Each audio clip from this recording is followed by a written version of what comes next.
मेरा नाम सुनीता है। आज सुबह जब मैं उठी तो मेरी माँ मुझसे कहने लगी कि जाओ जाकर नहा लो, क्योंकि आज तुम्हें लड़के वाले देखने आने वाले हैं। ये सुनकर मैंने अपनी माँ से हैरत से पूछा कि मुझे कौन देखने आ रहा है, क्योंकि मेरी उम्र 28 साल हो चुकी थी और अभी भी मेरे लिए कोई अच्छा रिश्ता नहीं आया था, क्योंकि हम लोग काफ़ी गरीब थे। गरीबी की वजह से कोई भी हम लोगों से रिश्ता नहीं जोड़ना चाहता था। जब माँ से मैंने फिर से पूछा कि माँ बताओ तो सही कौन आ रहा है मुझे देखने के लिए, तब माँ कहने लगी तुम्हारे मामा की जान पहचान में है ये लड़का। वह कह रहे थे कि लड़का काफ़ी अच्छा है और काफ़ी अच्छा कमा भी लेता है और उसे हमसे कोई दहेज भी नहीं चाहिए। ये सुनकर मैंने अपनी माँ से कहा कुछ तो बात ज़रूर है, क्योंकि इतने सालों से मेरे लिए कोई अच्छा रिश्ता आया नहीं। अगर आज ये रिश्ता आया है तो उसे हमारी गरीबी से कोई परेशानी नहीं और साथ में वह हमसे कोई दहेज भी नहीं लेगा। तो माँ कहने लगी तेरे मामा बता रहे थे कि लड़का पढ़ा लिखा है और विदेश में रहता है, उसका यहाँ पे भाई रहता है, उसके माता पिता नहीं है, वह अपने लिए एक अच्छी लड़की ढूंढ रहा है जो घर को संभाल सके। इसी वजह से उसने भी इतने सालों से किसी से शादी नहीं की। उसकी भी उम्र 35 साल हो चुकी है। तेरे मामा ने ही इस रिश्ते के लिए बात की थी।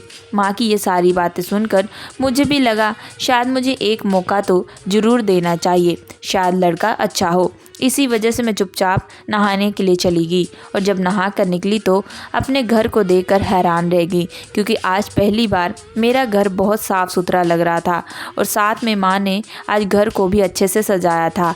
आज मुझे अपना घर देखकर बहुत खुशी लग रही थी। आज मुझे लग रहा था कि शायद ये रिश्ता पक्का हो जाए।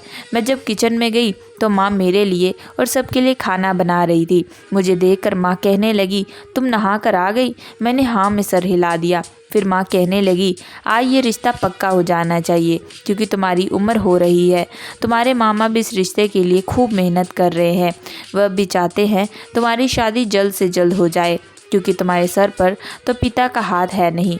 तुम्हारे पिता की मौत के बाद मैंने बड़ी मुश्किल से घर को और तुम्हें संभाला है। मैं चाहती हूँ तुम एक अच्छे घर में शादी करके चली जाओ और अपनी ज़िंदगी जियो, क्योंकि अब मेरी भी उम्र हो रही है। मैं कब तक तुम्हारी देखभाल करती रहूँगी।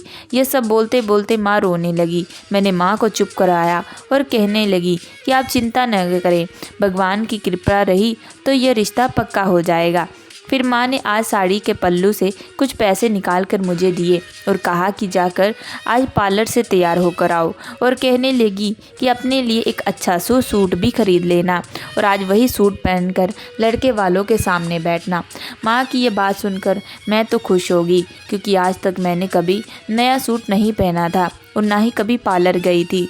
हम लोग इतने गरीब थे कि कोई भी हमसे रिश्तेदारी नहीं जोड़ना चाहता था और ना ही कोई हमें शादी ब्याह में बुलाता।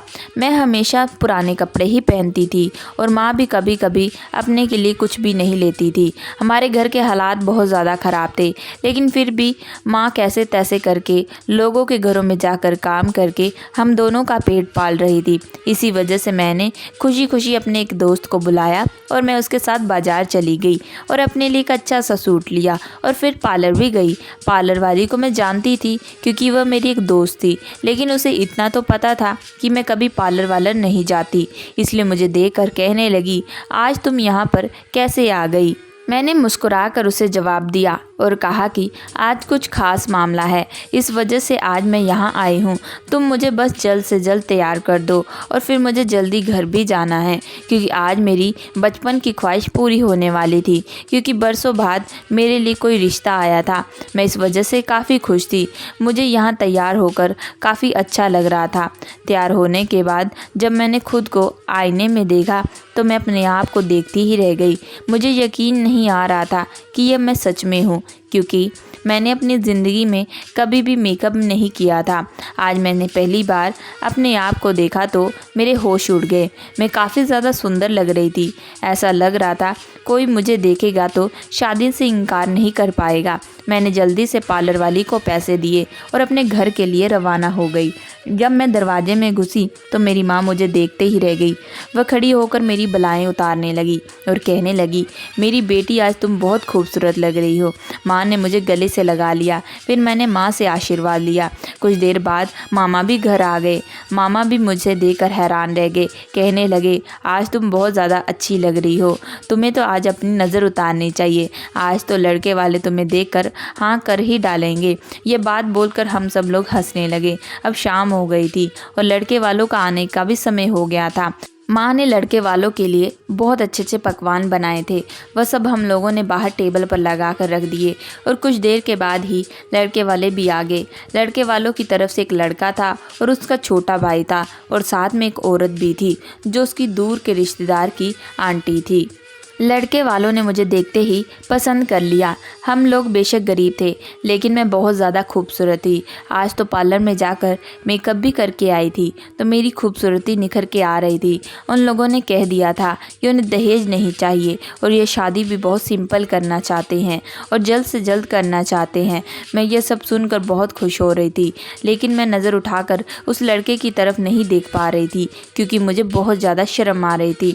जब सभी लोग आपस में बात कर रहे थे तो मैंने एक नज़र उठाकर लड़के को देखा तो मैं उसे देखते ही रह गई। वह काफ़ी ज़्यादा हैंडसम था। उसे तो पहली बार देखकर मुझे तो प्यार हो गया। लड़के की जो आंटी थी उन्होंने पहले ही बता दिया था कि लड़का विदेश में रहता है और वह शादी करके विदेश चला जाएगा और लड़की को यहीं उसके देवर के साथ अकेले रहना पड़ेगा। तो मेरी माँ कहने लगी कि हमें इस बात से कोई परेशानी नहीं, बस हमें एक बार अपनी बेटी से पूछना चाहते हैं। जब माँ ने मुझसे पूछा तो मैंने भी शादी के लिए हाँ कर दी। मुझे भी इस बात से कोई परेशानी नहीं थी। लड़के का नाम विहान था। कुछ दिनों के बाद मेरी और विहान की शादी हो गई। शादी करके जब मैं अपने ससुराल गई तो मैं अपना घर देखकर काफ़ी ज़्यादा दंग रह गई क्योंकि मेरा ससुराल काफ़ी बड़ा था, मेरे घर से भी इतना बड़ा जिसमें कई लोग रह सकते थे। सारी रस्में मेरे देवर ने की थी। मेरा देवर भी काफ़ी अच्छा था। वह तो मेरा शुरू से ही ख्याल रख रहा था और मेरा पति भी मुझसे काफ़ी प्यार करता था। मेरे सास ससुर तो थे नहीं, इस वजह से मुझे कोई चिंता भी नहीं थी। मैं घर का जल्दी काम करके अपने पति का शाम को इंतज़ार करती। शाम को जब काम से घर आते तो हम दोनों मिलकर काफ़ी बातें करते। मेरे पति को भी मुझसे अब काफ़ी मोहब्बत हो गई थी। वह भी मेरे बिना अब एक पल नहीं रह सकते थे लेकिन उन्हें काम के सिलसिले से विदेश जाना था और उनके जाने का भी वक्त आ चुका था। जाने से पहले मैं बहुत रो रही थी। मैंने उन्हें कहा कि मुझे भी अपने साथ ले जाएं, लेकिन मेरे पति ने कहा कि तुम्हें मेरे भाई के साथ यहाँ रहना पड़ेगा। मैं जल्द से जल्द यहाँ वापस आ जाऊँगा। और साथ में मेरे देवर को भी कहा तुम अपनी भाभी का पूरा अच्छे से ख्याल रखना। तब मेरे देवर ने कहा भाई अब चिंता न करें, मैं अपनी भाभी का पूरा अच्छे से ख्याल रखूँगा, आपकी कोई कमी महसूस नहीं होने दूँगा। फिर शाम को हम दोनों से अलविदा होकर वह विदेश चले गए। विदेश जाने के बाद मैं फ़ोन पर उनसे काफ़ी बात करती और उन्हें कहती कि मुझे उनके बिना यहाँ नहीं रहना, वह मुझे भी ले जाएं। लेकिन वह मुझे बहुत समझाते, कहते कि तुम्हें भी समझना पड़ेगा, मेरा भाई वहाँ रहता है, तुम्हें उसके साथ ही रहना पड़ेगा और उसका ख्याल रखना पड़ेगा और जब मेरा काम ख़त्म हो जाएगा तो मैं वापस आ जाऊँगा। पति के जाने के बाद मैं और मेरा देवर घर पर अकेले पड़ गए थे। धीरे धीरे मुझे काफ़ी तकलीफ़ हो रही थी लेकिन वक्त के साथ मुझे अब आदत लग चुकी थी। अब घर के कामों में मेरा देवर काफ़ी मदद करता था। मेरे देवर का नाम मोहन था। वह पढ़ने में काफ़ी होशियार था। उसकी उम्र 15 से 16 साल थी। दिखने में भी काफ़ी आकर्षित था। वह मेरा घर पर बहुत अच्छे से ख्याल रख रहा था। घर के कामों में भी मेरी खूब मदद किया करता। मुझे मेरे देवर के साथ घर पर रहते अब 6 महीने से ज़्यादा हो चुका था। कभी कभी माँ भी मुझसे मिलने के लिए घर आ जाती और इसी तरह हमारा वक्त कट रहा था। मुझे सब कुछ अपनी ज़िंदगी में ठीक लग रहा था। ऐसा लग रहा था अब ज़िंदगी में कोई चीज़ की परेशानी ही नहीं है। पति भी अच्छा कमाता था और प्यार भी बहुत करता था और साथ में सास ससुर भी कोई टेंशन नहीं थी। सिर्फ एक देवर था, इसलिए मैं अपनी ज़िंदगी में बहुत खुश थी। बचपन से ही मुझे सिलाई कढ़ाई का सिखाई थी। इसी वजह से मैंने घर पर लोगों का सूट सिलना शुरू कर दिया ताकि वक्त कर रह सके और हाथ में 2 पैसे भी आ सके। इन पैसों से मैं अपनी माँ की मदद किया करती। मैंने अपनी माँ को भी काम करने से मना कर दिया था। मेरी माँ की भी अब उम्र हो चुकी थी। अब वह कब तक यूँ घर पे जाकर लोगों के काम करके अपना पेट पालती।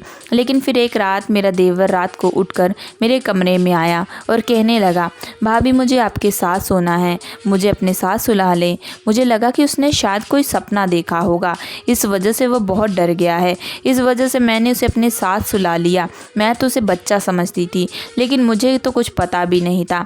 जब मैं अपने साथ सुलाती तो मैं गहरी नींद में सो जाती और जब सुबह उठती तो अपने कामों में लग जाती। मेरा देवर घर के कामों में मेरी खूब मदद किया करता और जब मैं थक जाती तो वह मेरे लिए दूध ले आता और कहता कि भाभी ये दूध पी लो, हल्दी वाला दूध आपके लिए बहुत अच्छा है। मैं भी खुशी खुशी वह दूध पी लेती और अपने कमरे में सोने चली जाती। लेकिन सोने जाने के बाद ही मेरा देवर फिर मेरे दरवाजे पर आकर खटखटाता और कहता कि भाभी मुझे आपके साथ सोना है, मुझे अपने कमरे में डर लगता है। मैं उसे बच्चा समझकर अपने साथ सुलाने लगी, लेकिन फिर जब रात होती तो मुझे कब नींद आती मुझे कुछ मालूम नहीं और जब सुबह उठती तो मेरा पूरा बदन दर्द से कांप उठता। मैं सोचती कि शायद दिन भर काम करने की वजह से या मुझे थकान हो जाती है, जिसकी वजह से मुझे खूब नींद आती है। यह भी कुछ मालूम नहीं रहता था और साथ में मेरा शरीर भी दर्द करने लगता। इस वजह से मैंने इस बात को ज़्यादा ध्यान नहीं दिया। लेकिन अब रोज़ की तरह मेरा देवर मेरे साथ कमरे में सोने लगता और कहता कि मुझे आपके साथ सोना है और मैं ना भी नहीं कह पाती, क्योंकि वह तो सिर्फ एक छोटा बच्चा था। इस वजह से मैं उसे अपने साथ सुला लेती। उसका भाई भी मेरे ऊपर जिम्मेदारी छोड़ कर गया था। अगर उसको कल को कुछ हो जाए तो मैं अपने पति को क्या कहती। इस वजह से मैं उसे चुपचाप अपने कमरे में सुलाती। लेकिन जब सुबह उठती तो मेरा शरीर पूरा दर्द से कड़कड़ाता, मानो जैसे किसी ने मेरे साथ कुछ किया हो। लेकिन मैं इस बात पर ज़्यादा ध्यान नहीं देती थी। लेकिन अब धीरे धीरे मैं बीमार रहने लगी और जब मैं अपनी माँ से बात करती तो मेरी माँ कहती कि तू यहाँ पर आ जा और कुछ दिन रह कर चली जाना। लेकिन मैं ना कर देती। मैं कहती कि मेरा देवर अकेले घर पर नहीं रह पाएगा, इस वजह से मैं अगर आऊँगी तो शाम को घर वापस आ जाऊँगी। मेरी माँ ने कहा कि ठीक है, लेकिन तू आ तो सही, यहाँ पर मैं तुझे किसी अच्छे डॉक्टर से दिखा लेती हूँ। माँ के कहने पर मैं दूसरे दिन ही उस डॉक्टर के पास मिलने चली गई और दिखाने के बाद डॉक्टर ने मुझे कहा कि थकावट की वजह से तुम्हें ऐसा कुछ हो रहा है, नॉर्मल बात है, ज़्यादा टेंशन लेने की कोई बात नहीं। इस वजह से दवा लेकर जब मैं घर वापस आ रही थी तो वही पार्लर वाली दोस्त मुझे मिली। वह देखकर मुझे मुस्कुरा रही थी। यह देखकर माँ कहने लगी, जा बेटा, आज तू अपने दोस्त से मिल ले, मैं घर चली जाती हूँ, तू सीधा घर पर आ जाना। बहुत वक्त के बाद तो यहाँ पर आई है, अपने दोस्तों से भी मिल ले। माँ के कहने पर मैं उस पार्लर वाली दोस्त के पास मिलने के लिए उसके पार्लर में चली गई। लेकिन कुछ वक्त के बाद हम दोनों में काफ़ी अच्छी बात हुई। फिर वह मुझे कहने लगी, तुमने तो बहुत अच्छी जगह पर शादी कर ली, अब तुम्हारी सारी परेशानी भी दूर हो गई। मैंने कहा कि हाँ। फिर वह कहने लगी, फिर तुम्हें ऐसी क्या ज़रूरत आन पड़ी जो तुम इस तरीके का काम कर रही हो।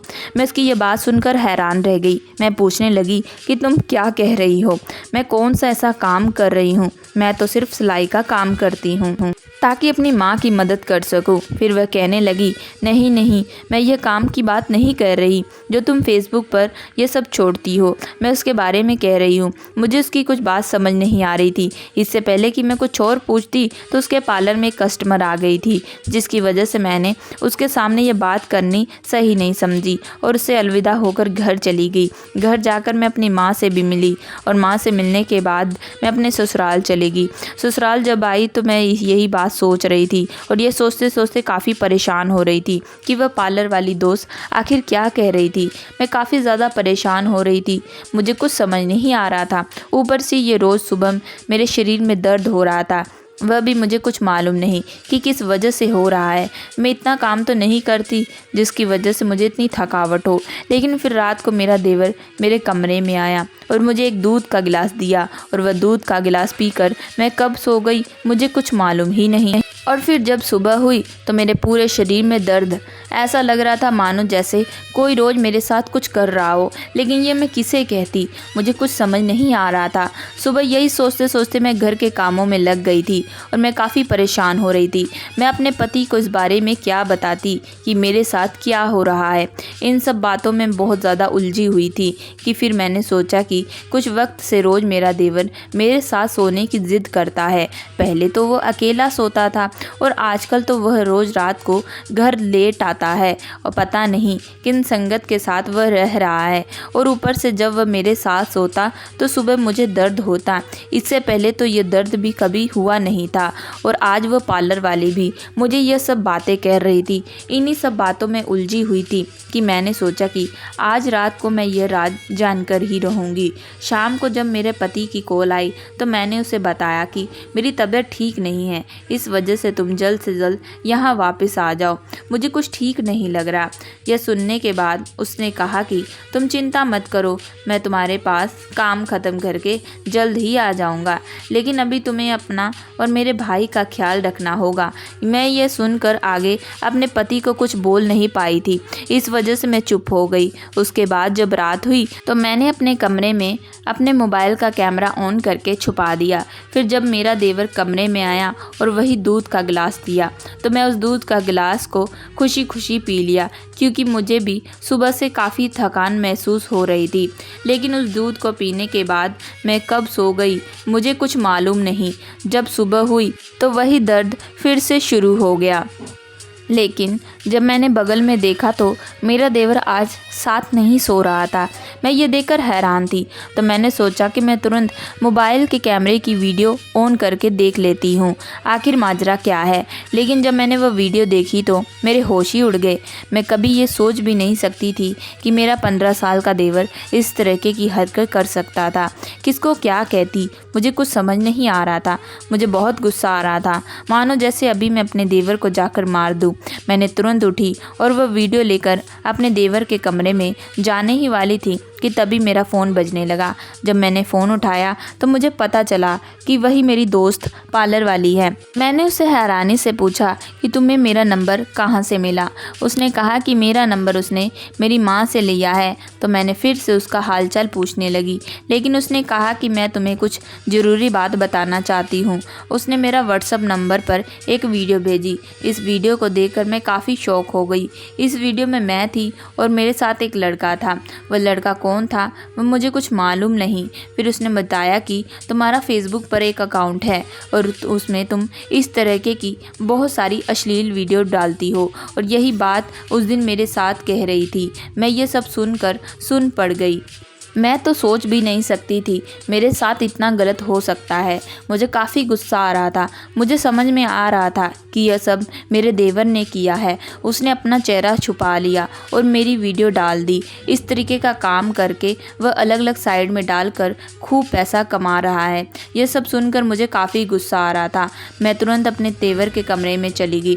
तब मेरा देवर आराम से सो रहा था। मैंने उसे गुस्से से जगाया और कहा कि यह तुमने क्या किया, तुम ये करते समय शर्म नहीं आई। तो वह कहने लगा कि भाभी मैंने आखिर किया क्या है, आप ये सब क्या कह रही हैं। मैंने जब उसे वीडियो दिखाई तो उसके होश उड़ गए। वह चुपचाप बैठ गया। मैंने उसे कहा कि तुमने हमारे बीच की एक डोर को तोड़ दिया है। तुम्हारे भाई को अब मैं इस बारे में क्या बताऊंगी। मैंने कहा कि अब मुझे समझ में आ रहा है तुम रोज़ रात को मेरे साथ सोने की ज़िद क्यों करते थे और रोज़ रात को दूध का गिलास पीने क्यों देते थे ताकि मैं बेहोश हो जाऊं और तुम मेरी इस बात का फ़ायदा उठा सको और मेरे साथ गलत संबंध बना सको। मैं बहुत चिल्ला रही थी। मैं कह रही थी कि मैं तुम्हारी माँ के समान हूँ और तुमने मेरे साथ यह सब किया। जब तुम्हारे भाई को यह सब पता चलेगा तो उसके ऊपर क्या बीतेगी। यह सुनकर वह कहने लगा कि भाभी आप प्लीज़ भाई को कुछ मत बताइएगा, मैं आपके हाथ जोड़ता हूँ। मैं ये सब कहकर उसके कमरे से जा चुकी थी। अंदर ही अंदर बहुत रो रही थी। मुझे बहुत घुटन भी हो रही थी।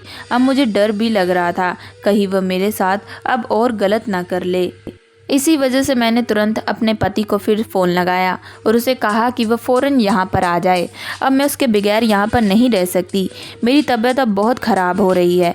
ये सुनकर वह कहने लगा कि अचानक तुम्हें क्या हुआ। मैंने उसे कहा कि कुछ नहीं, बस मुझे तुम्हारी बहुत याद आ रही है, तुम सिर्फ यहाँ आ जाओ। ये सुनकर वह कहने लगा कि ठीक है, तुम चिंता मत करो, और यह कहकर उसने फ़ोन काट दिया। शाम को जब मेरे घर का दरवाज़ा खटखटाया तो मैं तुरंत दरवाज़ा खोलने गई तो वहाँ पर मैंने अपने पति को देखकर दंग रह गई। मुझे उम्मीद भी नहीं थी कि वह इतनी जल्दी आ जाएगा, लेकिन जब मैंने उसे पूछा तो कहने लगा कि वह मुझे सरप्राइज़ देना चाहता था क्योंकि मैं काफ़ी वक्त से बीमार चल रही थी, और जब अपने पति को कहती तो वह यही कहता कि काम ख़त्म करके वह जल्द से जल्द वापस घर आएगा। मैं अपने पति को देखकर काफ़ी खुश थी। मैं उसके सीने से लगकर खूब रोने लगी, लेकिन उन्हें मैंने कुछ नहीं बताया कि उनके भाई ने मेरे साथ क्या किया है, क्योंकि अगर मैं सच बताती तो भाई भाई का रिश्ता खराब हो जाता। इसी वजह से मैं चुप रह गई। जब मेरा पति अपने छोटे भाई से मिला तो उससे भी मिलकर बहुत खुश हुआ, लेकिन मेरा देवर इस बात से काफ़ी परेशान था। उसे लगा कि कहीं मैं सच्चाई उसके भाई को बता दूंगी, लेकिन मैंने उसे कहा कि तुम चिंता मत करो, मैं अब अपने पति को इस बारे में कुछ नहीं बताऊंगी, लेकिन तुम्हें शर्म आनी चाहिए थी। यह करने से पहले तुम्हें सोचना चाहिए था कि तुम क्या कर रहे हो। मेरे आगे वह हाथ पैर जोड़कर रोने लगा, लेकिन अब इस चीज़ का क्या फ़ायदा था। अब हम लोग एक ही घर के नीचे रहते थे, लेकिन मैंने अपने देवर को कभी दिल से माफ़ नहीं किया था। मैंने अपने भगवान का शुक्रिया किया कि मुझे वक्त रहते ही इस बात का पता चल गया, नहीं तो मेरे साथ और भी गलत हो सकता था। दोस्तों, मैं आशा करती हूँ कि आप लोगों को ये कहानी पसंद आई होगी। अगर आप लोगों को ये कहानी पसंद आई है तो प्लीज़ हमारे चैनल को लाइक एंड सब्सक्राइब ज़रूर करिएगा एंड बेल आइकन का बटन ज़रूर दबाइएगा।